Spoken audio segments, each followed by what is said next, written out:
A graça e a paz do Senhor Jesus Cristo, pastor missionário Leandro Ramos, pregando sobre missões. Essa é a terceira parte.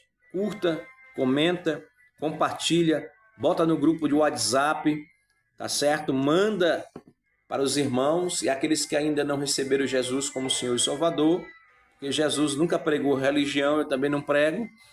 E vamos à terceira parte de missões, sem perca de tempo.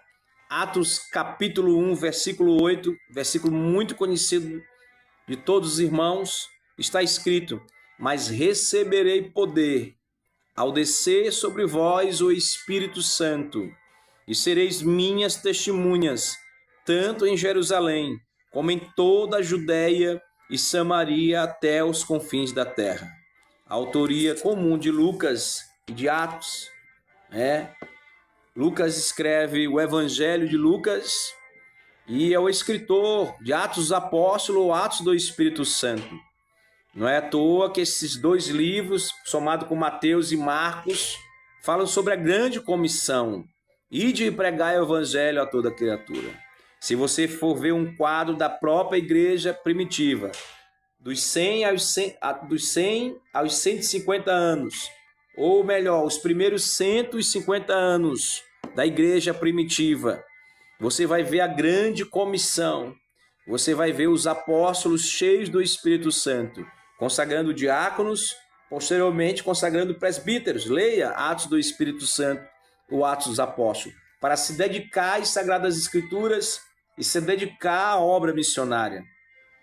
Se você quer ver um quadro da própria igreja primitiva, dedicada ao cuidado da criação, a planos de renovação social e a estratégia de servir a comunidade em nome de Jesus, você não achará em Atos. Mas, se você quer ver a pregação, ensino e centralidade da palavra, Atos do Espírito Santo é o seu livro. Aleluia, glória a Deus. A história de Atos, a história dos esforços dos primeiros cristãos para cumprir a grande comissão que lhes fora dada por Jesus. Isso não significa que a igreja em Atos era uma igreja de conferência evangelística, ou estudo bíblico indutivo.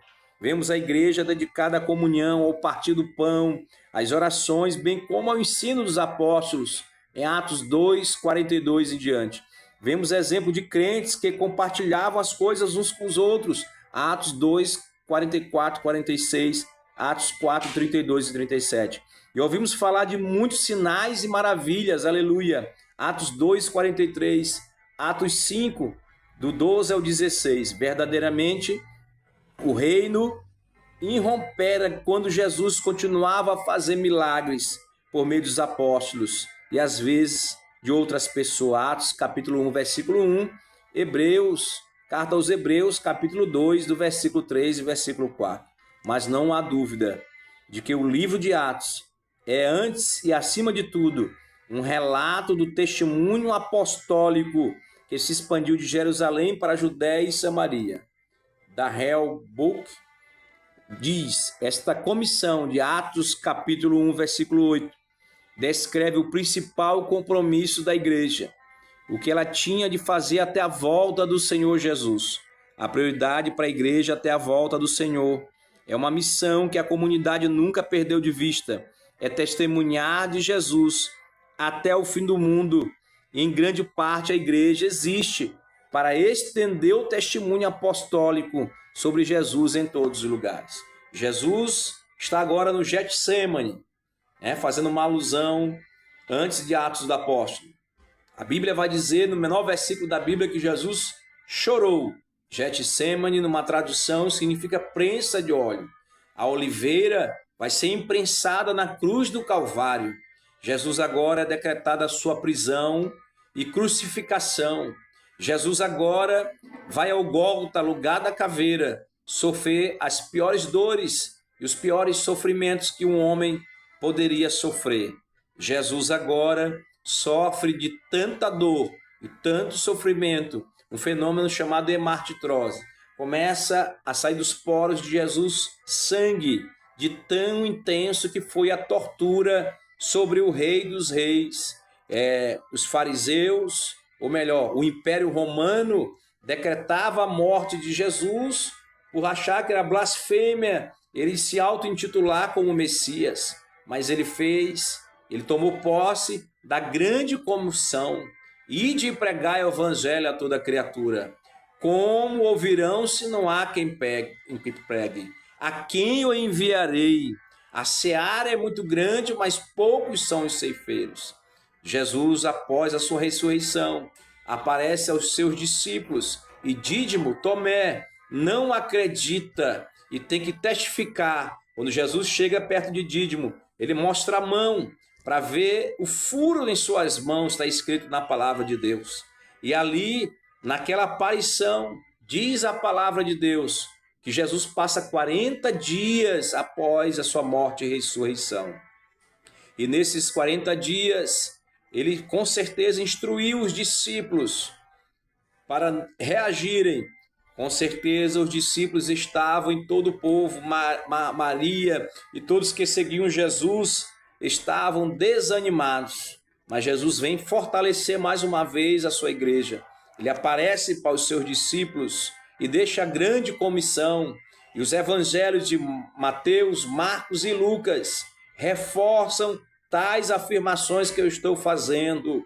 E a igreja primitiva, cheia do poder, cheia do Espírito Santo, os dons não cessaram até hoje, como os cessacionistas acreditam. Eu acredito no mover do Espírito Santo, no ruach, no vento em movimento, no Espírito em movimento, no sopro, na sarça ardente, nos altares não a Baal, não altares físicos, mas que nós podemos levantar altares espirituais em nossas casas e pregar o evangelho como o velho João pregou, que foi colocado dentro de um tacho de azeite, mas não morreu, porque tinha a proteção do Todo-Poderoso, Criador dos céus e da terra.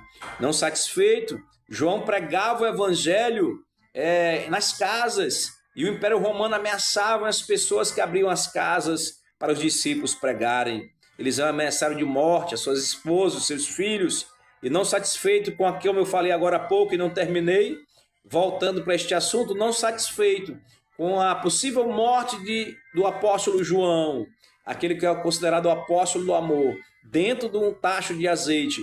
Agora é decretado que João seja exilado para a ilha de Patmos.